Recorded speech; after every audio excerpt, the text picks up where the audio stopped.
Hello, and welcome to the Borealis Experience. Today, an interview for you with Nick Gemmell and myself.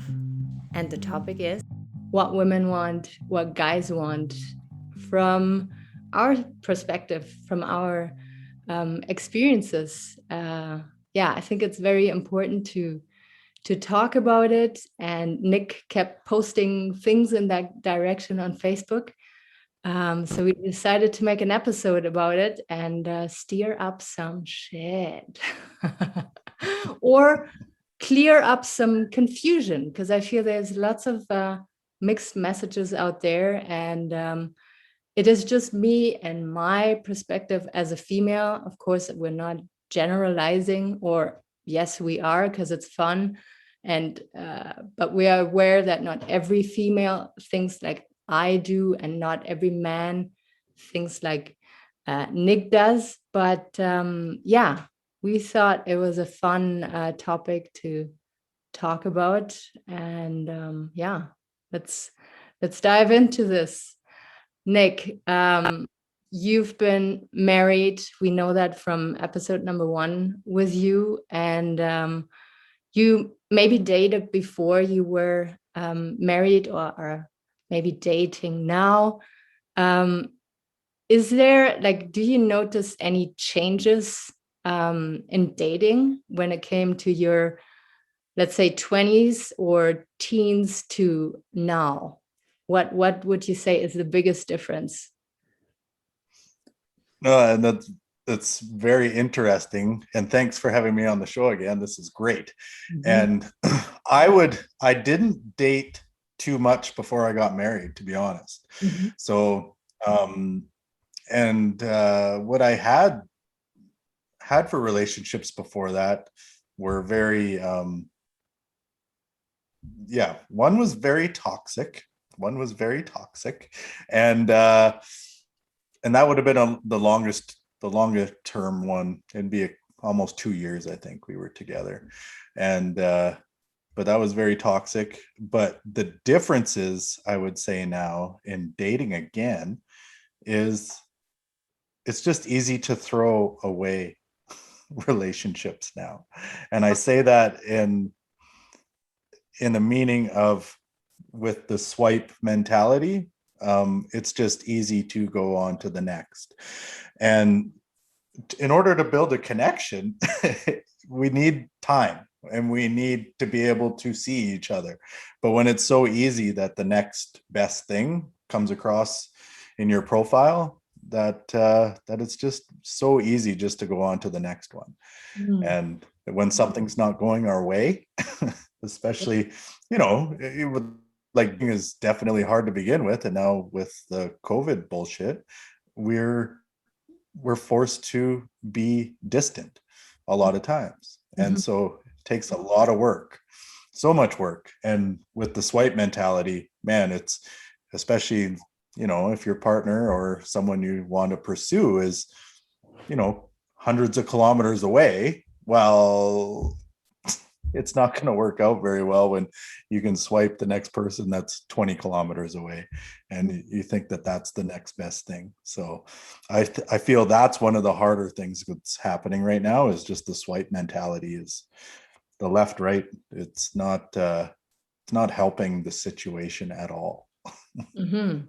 Yeah, and I feel even people who wouldn't have used Tinder or other apps before COVID now got maybe curious or so frustrated that they got into that, like, game or mentality too. And yeah, it is more and more people who like the quick and fast and easy, and then but not so much depth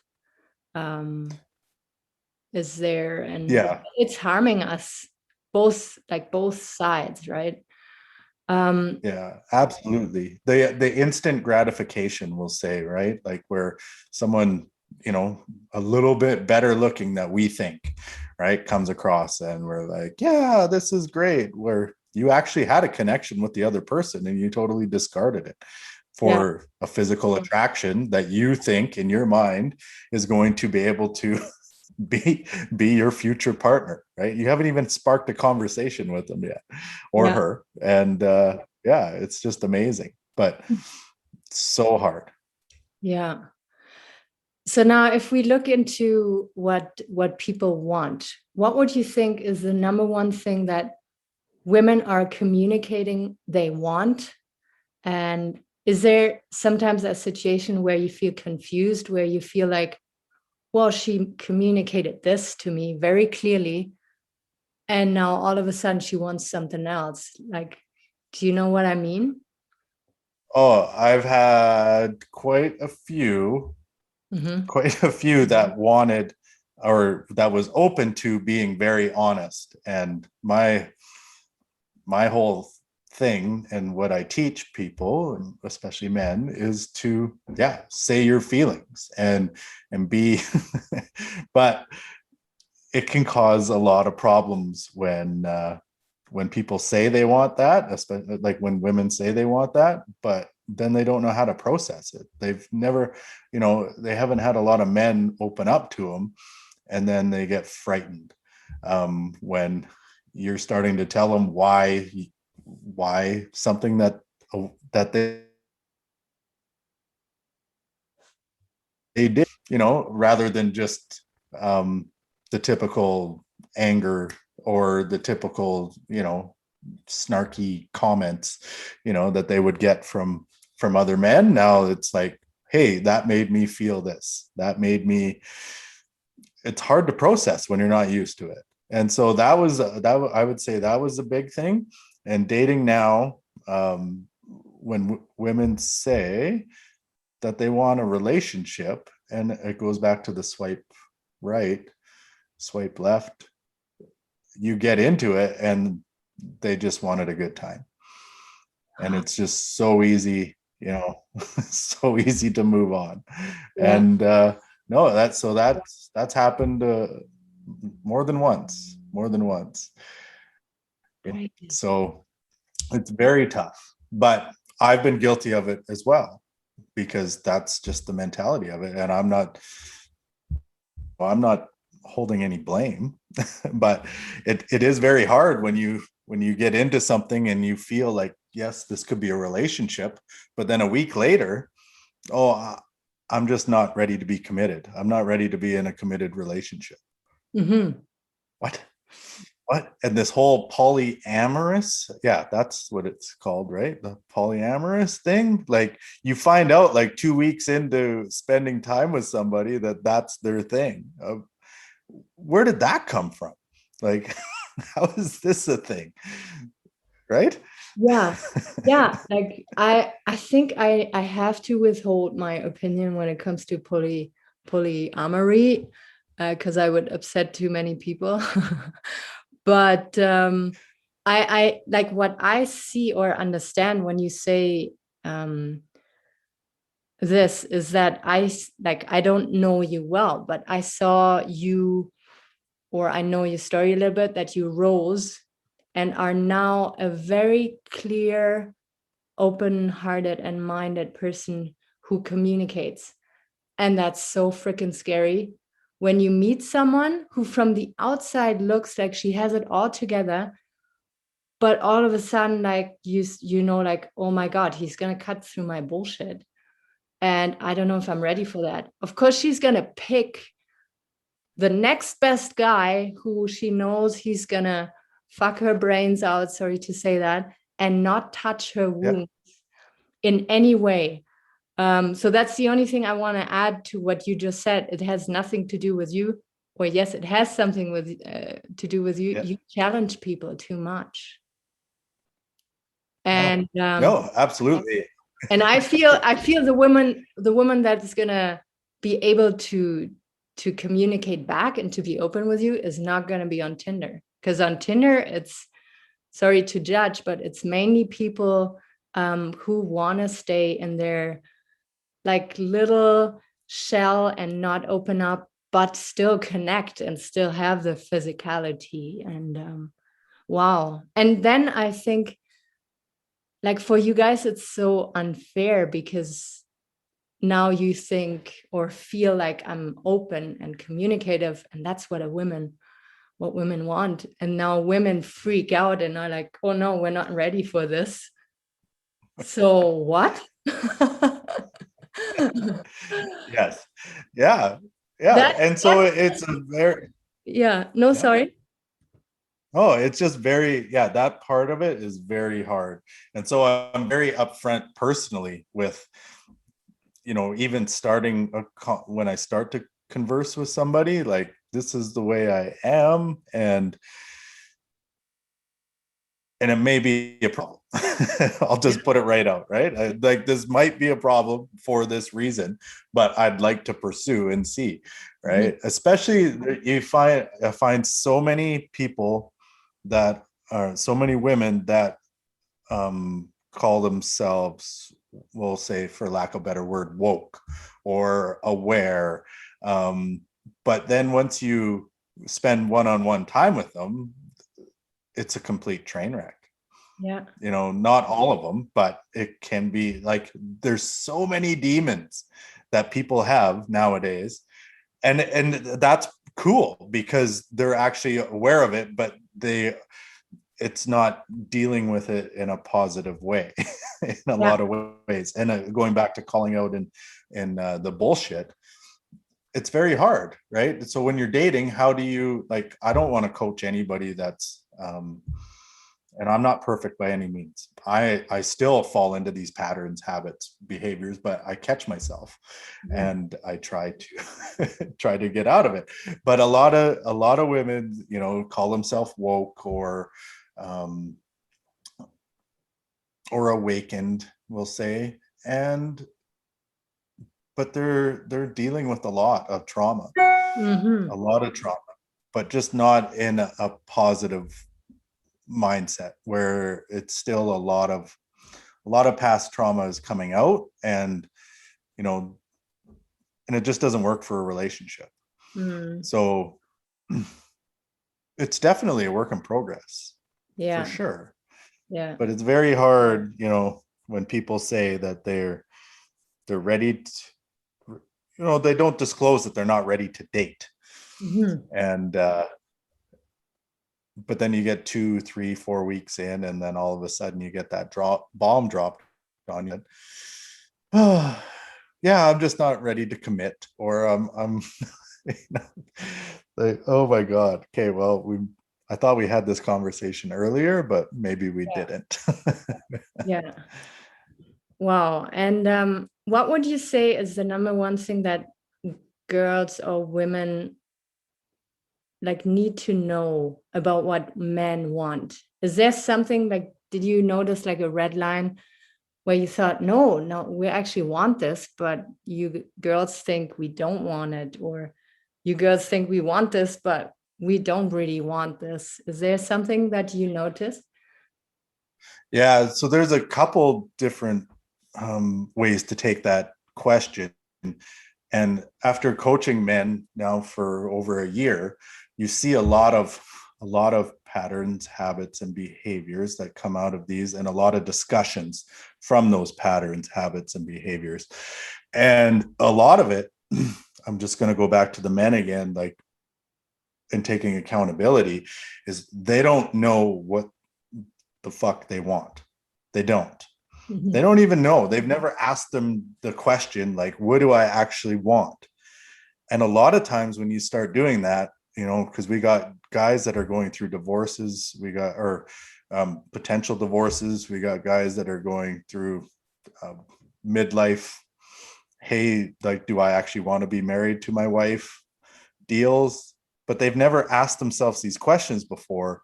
And now they get to, so then they can start asking better questions to their spouses. So Mhm. if you asked me 6 months ago, I would have a different answer. Mhm. But what I see, from my development and the other men in the program's development, is they want a woman that, they want a woman that, A, takes care of them, B, is empowered for the family, and they want her to take care of him. So what does that look like in an empowered, women's society? And you speak about a lot about that, where we were brought up in the homemaker system of the mom stay, or the wife stays at home and takes care of the kids. But I find like that's what a lot of the men still want, because that's what they know, like especially anyone that's 40 and above, for Mhm. sure. Like Mhm. that's what that's what a lot of us know. and I think inside, like that's what we're longing for, and that's what you want. But how do you get that when a woman works 80 hours a week, when you still have two kids that are being raised by whoever, and you're gone working for weeks, months at a time? Mhm. How do you get that? Like, so that is the definite struggle. And now so that's if you're in a marriage, but now if you're dating, how do you communicate that Yeah. to these, for empowered women that have a career, that have their own ideas on what success looks like, when we're still part of the old system, Mhm. because that's what we know. And as hard as you can try to dissect that and change that, it's still there, I feel. Oh, totally. Like that whole discussion about empowered women, I feel the empowered woman that we see now is the woman that is still wounded and that feels like she needs to be masculine. She has to be in a masculine role in order to survive in society. And those women are not, I'm very careful how I formulate that, but they're not capable to play the feminine role in a relationship. Yet they want the man who protects them and who cares for them. In deep inside, they need that, but they don't want to show that because that would be weak. In my eyes, the true empowered woman is a hardworking girl.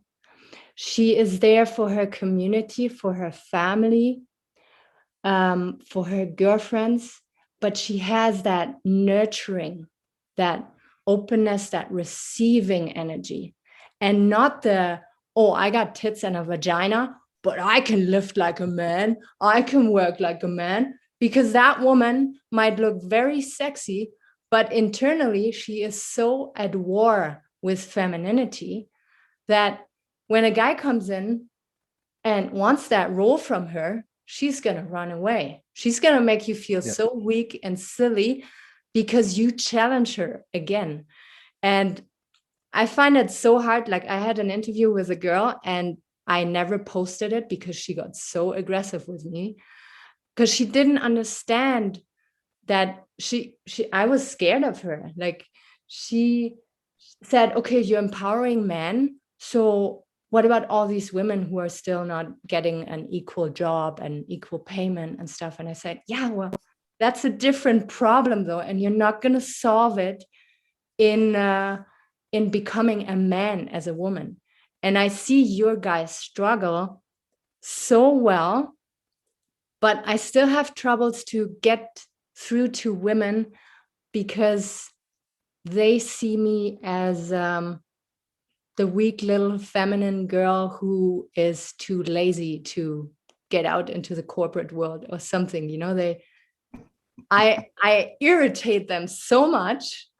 That's why I'm doing my work on the guy's side now and want to tell you guys, hey, you're doing the right thing, and it is up to us women now to grow as well, because we're falling behind. We lost our femininity, and it's sad for all people included. So we have Yeah. to And reclaim what that. no, and what do you see happen in those relationships when the women rise? And a lot of times, if you are married, where that happens, where the women starts rising, starts being more powerful in the ways you just described, Mhm. now the man crumbles because he is not strong enough to be able to deal with what the hell is going on. Yeah. and not having the tools to be able to discuss like what is that war that's happening, like, and it's a mental war Yeah. between the two spouses, like, oh my god, like, okay, you feel, especially nowadays when, especially if you have a man that is meant, or that's worked away all his life and worked out in the trenches and did all of that cool stuff, and now there is no work, and so he's at home and now the woman is now working, bringing in the money, great, but that man feels totally beaten down, that man feels totally useless, and Mhm. without being able to communicate that in a positive way, that breakdown of that marriage is going to happen so fast, and Oh, it might take years, but the breakdown will happen fast, yeah. and it's so hard to do. Mm-hmm. No, I see it. I notice that. And wow, like to have a discussion with a wounded woman is like, I don't know what it is. They're so quick with their words, they're so quick with their assumptions. And as a man, you can be put in a corner, like being a macho or being oh yeah, you want me to cook and, massage your feet at night, but that's not who I am. They don't get yeah, it's hard to communicate to them. I totally understand your suffering, and I'm still struggling with that too. Um, what is a solution to that? I think keep talking about it, keep disclosing it, and point out situations like that. Um, because I can see how a man would totally feel like powerless and demasculated or castrated. And what is there left to do? Like, it's kind of a dead end street or road. And yeah. Yeah, no, and going back to the dating, what you have now, essentially I've seen this lots where you have women that are divorced and have kids, like there isn't too many women that are above 30, 35 that have no kids but are single. Yeah, right. But Yeah. they have kids, they're single, and they are in a place, so for their children. So for a man to step into that, now the woman is carrying such a high masculine energy to try to bring that to the kids, that you're fighting that dichotomy between what she wants to be, what she feels she wants to be, but now she doesn't even realize that she is carrying that masculine energy. And now you're trying to break through that wall to get to the femininity behind it. Mm-hmm. And it's there, it's so there, but we have to put these masks on to be strong for our kids, I'm talking for the women, and it's just, as a man coming into that is very hard. So Mm-hmm. as loving and caring as you think you are, you have this wall that's been put up, and it's very hard to break down, and it's very hard to connect to somebody that's playing both roles. Mm-hmm. So I found that as another huge step in the dating game of single moms, for sure. Yeah, I can see that. And like in women's defense, it's so tough to switch roles. And it's so tough in our society because femininity is not really praised. Like, just as much as men, you really have to fight and to know, no, the way I feel is valuable and I'm going to express myself and it's good. For us women, yeah, we were trained now too to feel less and to work harder and to, yeah, become kind of that unisex human that takes out polarity. Sex is suffering. I don't want to Mm-hmm. talk about sex during COVID, but I feel it was before COVID already, that when you don't have that polarity, when you have two masculine energies it's very tough to create sensuality.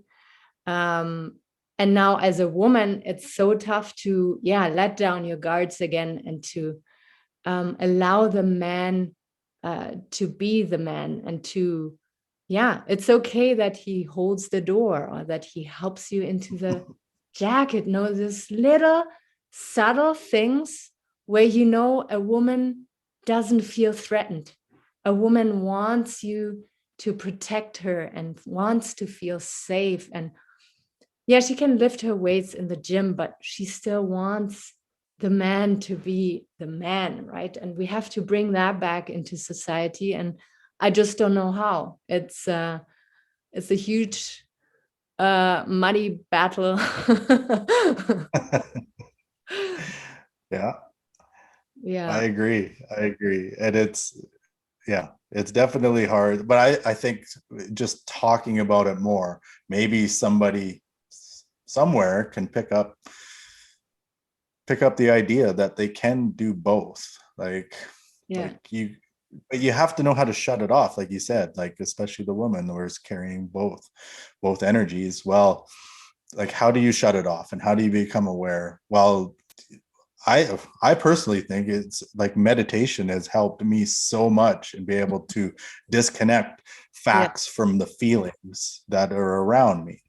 And that's just one way, but like being aware on a constant basis of how you are showing up is huge.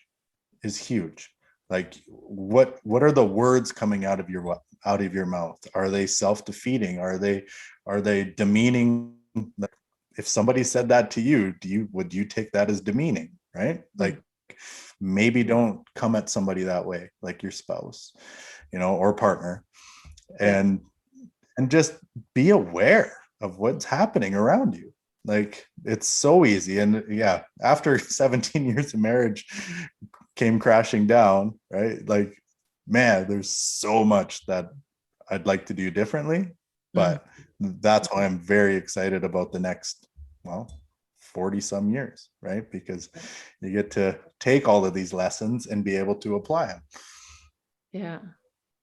No, that's going to be a very exciting journey. And I know you're going to pick wisely.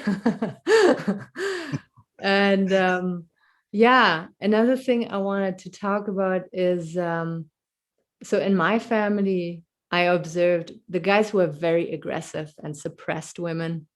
In return, women were passive aggressive and castrating them on a energetical level, so to say. So when you make a man feel that he has no use, he is not of any use to the family, it's what I've learned, the worst you can do to a man. In return, now when I dated and I was conscious about how I treated my boyfriend, if I made him feel I need him, I want him, and those like that kind of energy, it was like, holy, I'm gonna do everything for you, because that's how I want to feel. That's the person I want to be in a woman's life, right? Is there anything about women that you noticed where they say or act as if they are totally independent, but you can see that they want to feel safe, they want to feel protected? Have you been in situations like that where the words were absolutely not matching what you like, the body language, for instance? Oh yeah, huge. And it usually shows up. I get lots of messages where women are abused or they want to leave a relationship. So there's that as well. But that's what sparked me of, you were describing that before, of being beat down. And it's just so hard to see. Like, but, oh, where was I going with that? Yeah, that happened. So I just wanted to touch on that because before, to fit it in this show, because it really hurts me when women are in those relationships, but then I see 2 months later, they're still with that same person, where they've reached out to me and asked me, well, what do you think? Why does he do this? And why is this right? Well, we all know, but it's hard to process that we can't change the other person for sure. And that does tie into what you were talking about, where they say something that they want, but they totally different. Like the results are totally different. So they say they don't want this abusive relationship, but then they stay, and there's a whole other can of worms. But is it really though? Because they say they want something different, but then it's always the same thing. Well, he's going to change. He's going to do this. Well, what do you actually like about him in the first place? Like, what was it that actually, right? Like, yeah, he bought you some flowers and made you smile, and then you're together for 6 months, and now he beat the crap out of you. Well, if you actually looked at the relationship, well, there was obviously signs that something wasn't right. Right? There was something going on, and now I'm not bulking everything into and I'm not justifying it by any means. Where I want to talk, I would like to address is, why is that though? So why actually reach out to someone and say you want something different, but then it's the, I don't see or hear nothing for 2 weeks or a month, and all of a sudden it's a loving post of this couple together. It hurts me so bad to see. What I've observed and learned is that when we pick our partners, of course, you have the physical, the spiritual, finances, whatnot, but then there's a whole deeper level of like the way you were raised, your relation with your opposite sex caregiver. So in your case, your mom, in her case, her dad.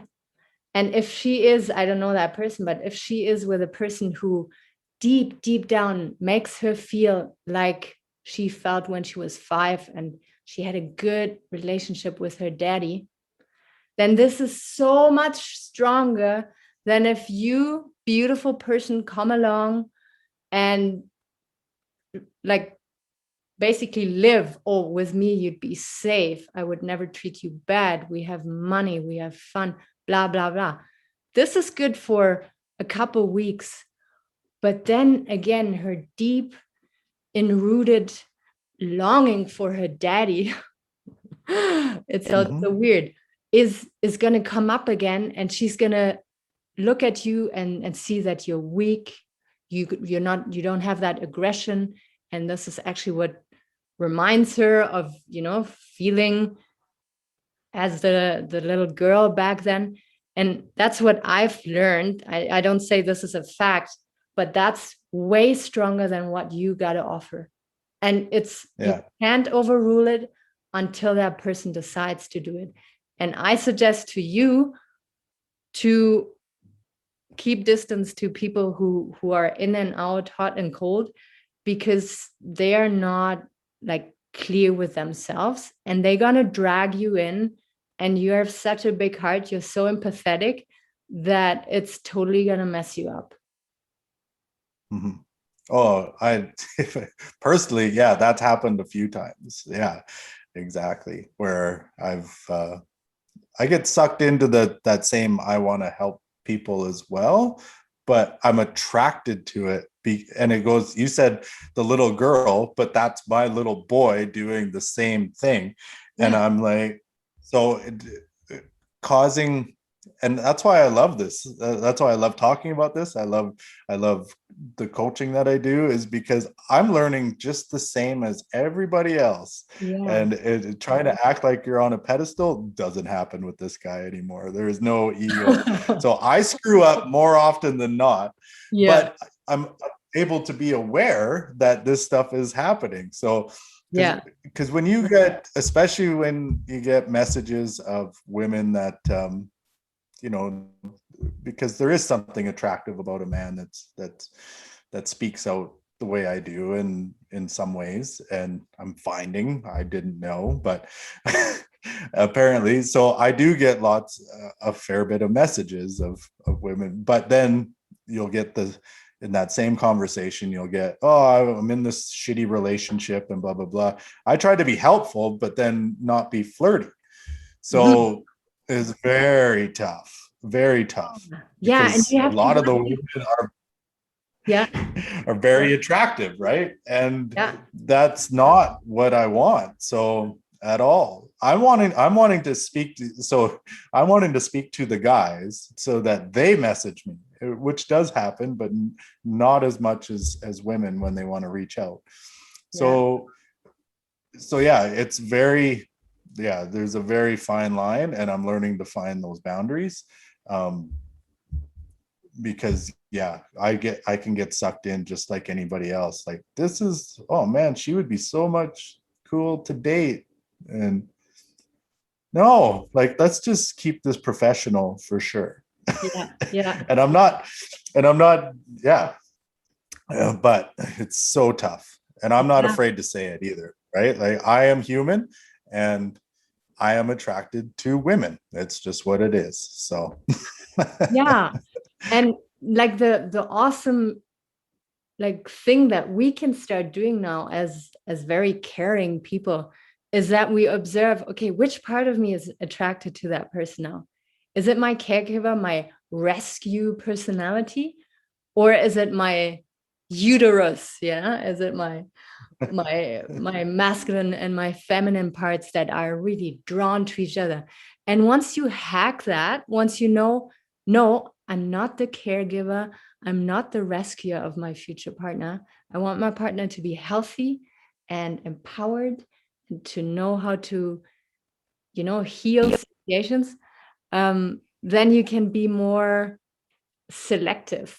I had to learn that because I was just like you. I was like, oh my God, that guy needs me. Like, he's in a toxic relationship. Like, he's the savior, the angel. And it's not gonna be good. It's not gonna be no, good. no, not at all, not at all. And even when you do start into a relationship, if you are, for the people that are listening, like, a lot of them are becoming aware of their actions and everything else, but they might fall into the same patterns and habits that we did, where you're not meant to coach or help your partner. Like, Yeah. you do it by your actions. The more action that you do, your partner will see those and maybe start to implement some of them into your life. So whether it's journaling, whether it's meditation, yeah, so many different tools that you start using. Yeah. If you're around your partner long enough and you just go ahead and do it, like, don't, my advice is not to push it on them at all. Yeah. At all. Yeah. Just do it. Just do the work that you've been doing that's got you to the place where you feel good about yourself. Yeah. And then your partner might take it up themselves and be able to have, and then you can start having that conversation. But this happens lots, where we teach the guys to, be very, like I alluded to before, was be very honest with their partners. Well, it has to be meditate or journal.